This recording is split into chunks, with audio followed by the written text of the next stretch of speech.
في 2002 الرئيس الصيني وقتها صرح بأن الصين لازم تبقى أكبر دولة في صناعة بناء السفن في العالم.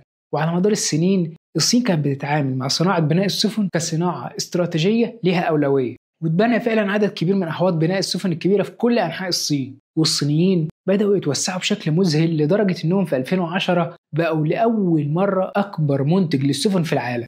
والنهاردة أكتر من تلت الأسطول العالمي من السفن الموجودة في المحيطات دلوقتي بتمثل نسبة 34% من أسطول العالم. تيجي بعدها كوريا الجنوبية بنسبة 30%، وبعدها اليابان بنسبة 25%، في الوقت اللي فيه أمريكا أنتجت أقل من 1%. وفي 2024 الصين لوحدها بنت 60% من السفن التجارية الكبيرة اللي صنعها العالم، في الوقت اللي بنت فيه الولايات المتحدة أقل من 10 سفن بس. يعني تقريبا مفيش مقارنة بين الطرفين خالص. والسبب إن أمريكا أهملت الصناعة دي لسنين طويلة. فمن وقت الحرب الباردة وبعد انهيار الاتحاد السوفيتي تقريبا أحواض بناء